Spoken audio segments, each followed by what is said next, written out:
کہ کہیں ہم ان سے قرض نہ مانگ لیں۔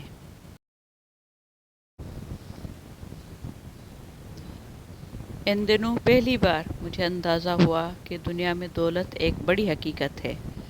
دولت سے بڑھ کر کوئی رشتہ دار نہیں۔ بابا جان اب سارا وقت گھر پر ہوتے۔ چچا نے اپنی فصل سے گندم کی چند بوریاں ہمارے گھر اتار دیں کہ دانے باہر سے خریدنا ہمارے خاندان کے لیے بے عزتی کی بات تھی۔ سبزی بھی ان کے کھیتوں سے آ جاتی اور روز شام کو دودھ بھجوا دیا کرتے کہ یہ خوراک کی بنیادی چیزیں تھیں۔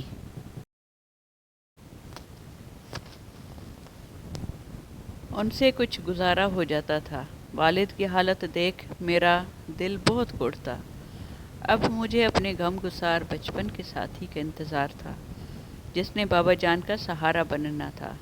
چچا کو بابا کے لٹا کر لوٹ آنے کا غم تھا، مگر ان کا رویہ ہمارے لیے اب پہلے جیسا نہیں تھا۔ وہ دل میں ناراض تھے، اور کیوں نہ ہوتے، آدھی زمین کوڑیوں کے مول بیک چکی تھی، آدھا وقار چلا گیا تھا، اور بھائی شہر کی ہوا کھا کر کنگال واپس آ گیا تھا۔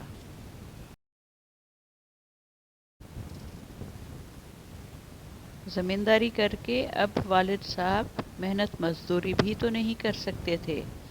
حارث تعلیم مکمل کر چکا تھا۔ وہ چچا جان کا واحد سہارا تھا۔ ایک دن سنا وہ آ گیا ہے۔ چچا چاہتے تھے کہ وہ زمینداری کے کاموں میں ان کا ہاتھ بٹائے، لیکن اس نے تو کچھ اور ہی سوچا ہوا تھا۔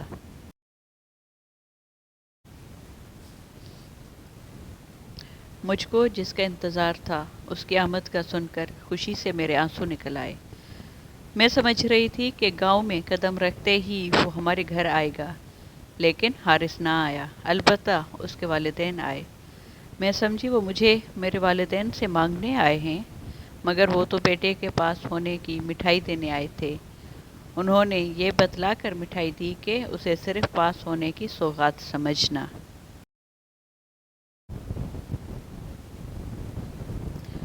دوسری طرف کا ابھی مت سوچنا۔ امی بابا انتظار میں رہے، لیکن وہ دوبارہ نہ آئے۔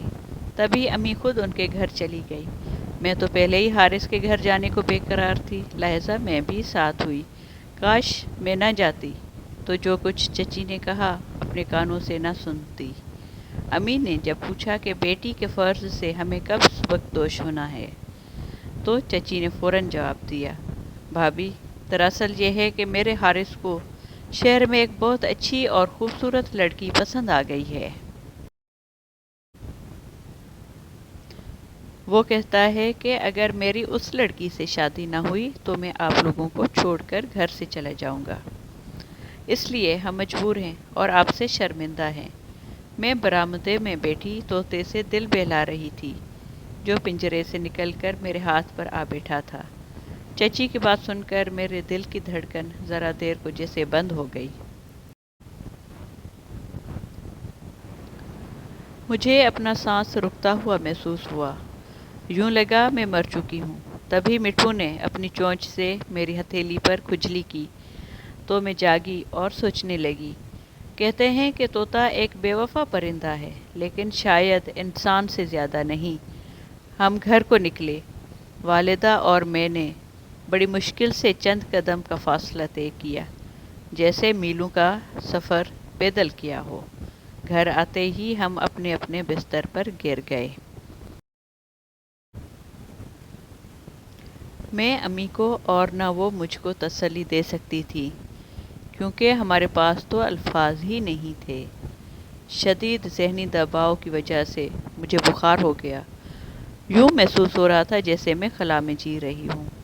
حارث کا خیال بچپن سے ہی کچھ اس طرح ذہن میں جاگزیں تھا، لگتا تھا کہ اب میں کبھی کسی کے ساتھ جیون کا سفر طے نہ کر سکوں گی۔ وہ دن میری آنکھوں میں پیوست ہو چکا تھا۔ جب وہ شہر جا رہا تھا پڑھنے کے لیے، مجھ سے بچھڑ رہا تھا، کس قدر دلگیر تھا وہ، اور میں بھی روئے جا رہی تھی۔ تبھی اس نے تسلی دی تھی، سعدیہ، 4 سال پلک جھپکتے گزر جائیں گے، پتہ بھی نہ چلے گا، تم دیکھنا، پھر میں آتا جاتا رہوں گا۔ اس کی انہی باتوں سے میں نے حوصلہ پکڑا تھا، لیکن اس کے انتظار کا یہ وقت کیسے رینگ رینگ کر سسک سسک کر گزرا تھا یہ میں ہی جانتی تھی۔ میں اب جی سکتی تھی اور نہ مر سکتی تھی۔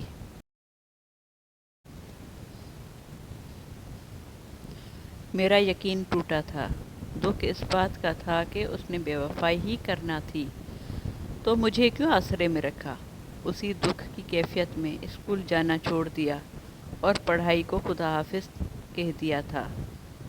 ماں نے ہمت بندھائی، ابو نے تسلی دی، سمجھایا تو میں نے بڑی مشکل سے خود کو سنبھالا اور دوبارہ پڑھائی میں مشغول ہو گئی۔ چند دن مردہ دل رہنے کے بعد اچانک ہی دل کی کایا پلٹی۔ ایک روز نفل پڑھ کر رو رو کے دعا کی۔ وہ قبولیت کی گھڑی تھی کہ سجدے میں گرنے سے میرے دل کو قرار آ گیا۔ جیسے کسی غیبی طاقت نے کہا ہو کہ حارث کی بے وفائی تیری ہمت پر ایک تازیانہ ہے، چل اٹھ، ہمت کر، اپنی زندگی کو مٹی میں نہ ملانے کے عزم کے ساتھ زندگی کے دھارے میں شامل ہو جا۔ حارث کی بے وفائی میں راکھ ہونے کی بجائے میں نے خود کو نیا عزم و حوصلہ دیا، خدا سے مدد مانگی اور پھر اس کی یادوں کو دل کے نہا خانوں میں دفن کر کے دن رات کتابوں میں کھو گئی۔ قسمت نے ساتھ دیا، خدا کا لاکھ لاکھ شکر ادا کیا اور میٹرک کے پرچے دیے۔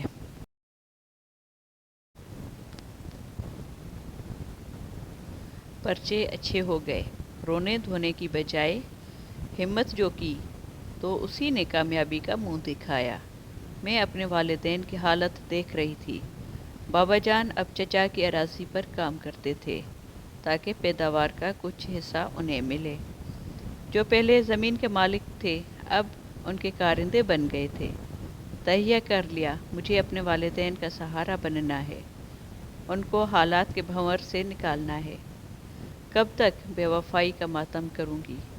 کہاں تک ان حالات میں عشق کے تھپیڑوں کی تلفی کو سہوں گی؟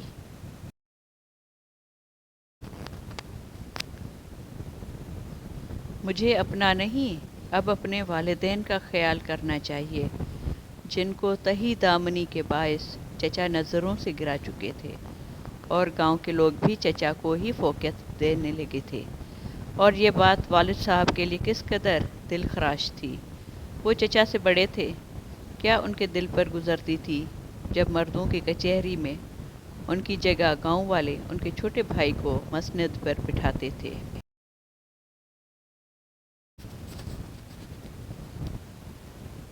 دل یہی کرتا تھا کہ رونے دھونے کی بجائے ٹھکرانے والوں کے سامنے ڈٹ جاؤں اور اپنی ذات کو منوا کر رہوں۔ رزلٹ نکلا، میرے نمبر اچھے تھے۔ اسکول سے لوٹ رہی تھی کہ راستے میں حارث مل گیا۔ کہنے لگا مجھ سے اتنی ناراض ہو کے بات بھی نہیں کرتی، میری کچھ عرض تو سن لو۔ اب کہنے سننے کو رہ کیا گیا ہے، تم نے بے وفائی کی ہے۔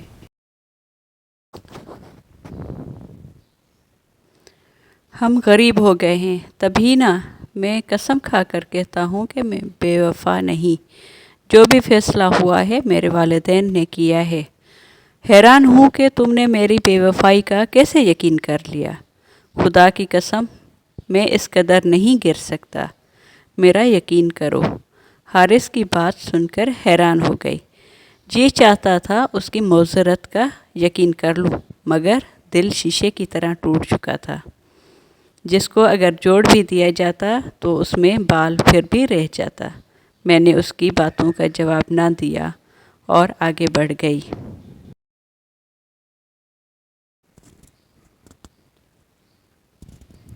میرے ساتھ میری کلاس فیلو بھی تھی۔ نہیں چاہتی تھی کہ کسی کو باتیں بنانے کا موقع ملے، مگر میں شدید کشمکش کا شکار ہو گئی تھی۔ کیا حارث سچ کہہ رہا تھا یا وہ صرف اپنے اوپر سے بے وفائی کا داغ مٹانا چاہتا تھا؟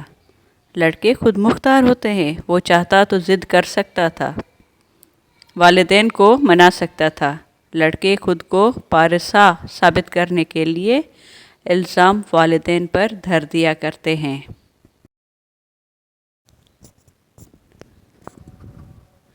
ایک دن بابا نے کہا، بیٹی اب گاؤں میں ہماری عزت نہیں رہی، تمہارے چاچا نے بھی آنکھیں پھیر لی ہیں، اور ہماری قدر تو ہماری اراضی سے تھی، جب زمین ہی نہ رہی پھر گاؤں میں رہنے کا کیا فائدہ؟ ہم دوبارہ شہر چلے جاتے ہیں۔ میں مزید تعلیم حاصل کرنا چاہتی تھی۔ والد صاحب کا فیصلہ میرے لیے خوشی کی نوید تھا۔ گاؤں میں اعلیٰ تعلیم کے مواقع نہیں تھے اور شہر جا کر آباد ہونے کے لیے ہمیں اپنا آبائی مکان بھی فروخت کرنا تھا، جس کو چچا جان نے بلا تاخیر فوراً ہی بخوشی خرید لیا۔ بابا جان مکان کے پیسے پلو میں باندھ کر کراچی آ گئے۔ جب قسمت ساتھ دے تو انسان حیران رہ جاتا ہے۔ اس بار ایک دیانتدار اور ہمدرد انسان بابا جان کا دوست بن گیا۔ اس نے کرائے کے بغیر ہی ہمیں رہنے کے لیے اپنا مکان دے دیا۔ یہ گھر خالی پڑا ہوا تھا اور وہ کسی کو کرائے پہ دینا نہیں چاہتا تھا۔ اس کا نام عالم خان تھا۔ اس نے بابا جان کو اپنے کاروبار میں شامل کر لیا۔ اللہ کی رحمت سے بابا کے کاروبار میں شامل ہوتے ہی بزنس میں برکت ہوئی تو عالم خان ان کو اچھا خاصا منافع دینے لگا۔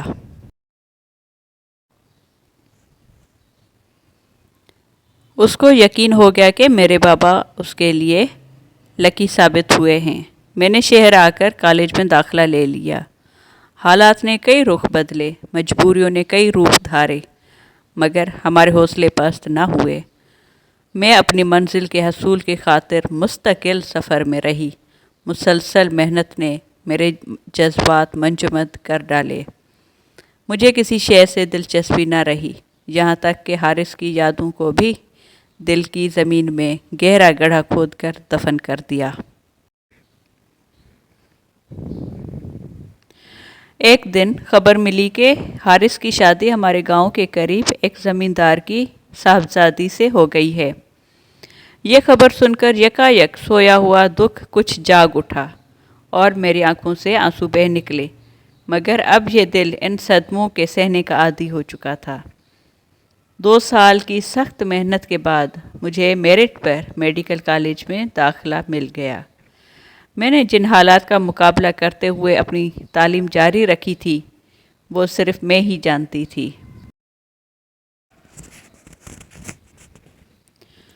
اسی لیے میں اپنا سارا وقت تعلیم پر توجہ دینے میں صرف کر رہی تھی۔ کوئی کیسی زندگی بسر کر رہا ہے، اس بات سے مجھ کو کوئی سروکار نہ تھا۔ سلطان ہماری کلاس کا لائق لڑکا تھا۔ میں پڑھائی کے ہر مسئلے پر اس سے مدد لیا کرتی تھی۔ وہ قابل ہونے کے ساتھ ساتھ نیک اتوار تھا۔ کبھی کبھی پوچھ لیا کرتا تھا کہ تم اتنی خاموش کیوں رہتی ہو؟ اس سوال کے جواب میں بھی میں خاموش ہی رہتی تھی۔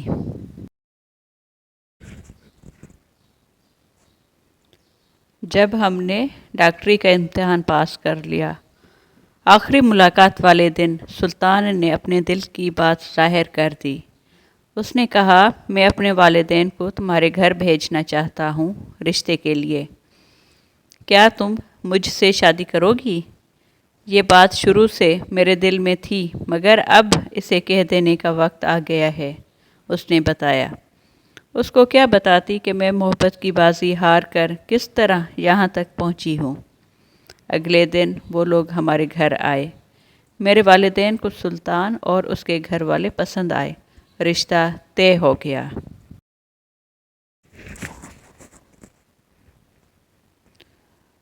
ہاؤس جاب مکمل ہونے کے بعد میری رخصتی ہو گئی۔ میری اور سلطان کی ایک ہی اسپتال میں تعیناتی تھی۔ برسوں بعد ایک دن چچا اور چچی اسپتال آئے۔ چچی بیمار تھیں۔ مجھے دیکھ کر گلے لگ کر رونے لگی۔ بتایا کہ حارث کی بیوی اچھی نہ نکلی۔ اس مغرور لڑکی نے میری یہ حالت کر دی ہے۔ اس کو اپنے باپ کی جاگیرداری کا گھمنڈ ہے۔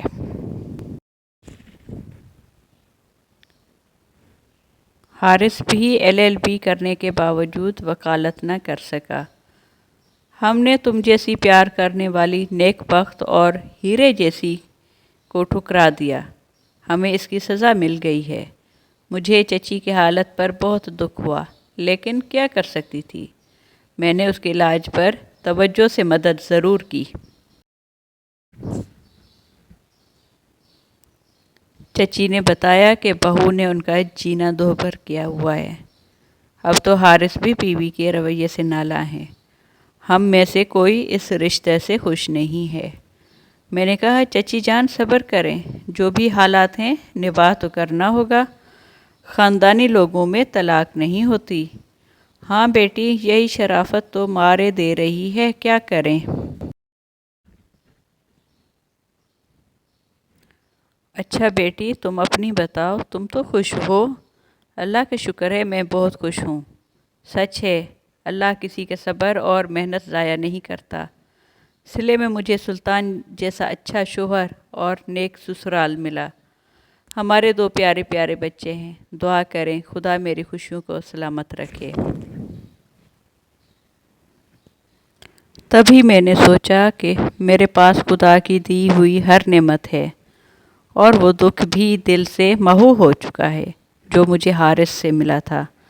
اگر میں نے ہمت نہ کی ہوتی تو آج میری زندگی اتنی روشن اور شاداب نہ ہوتی۔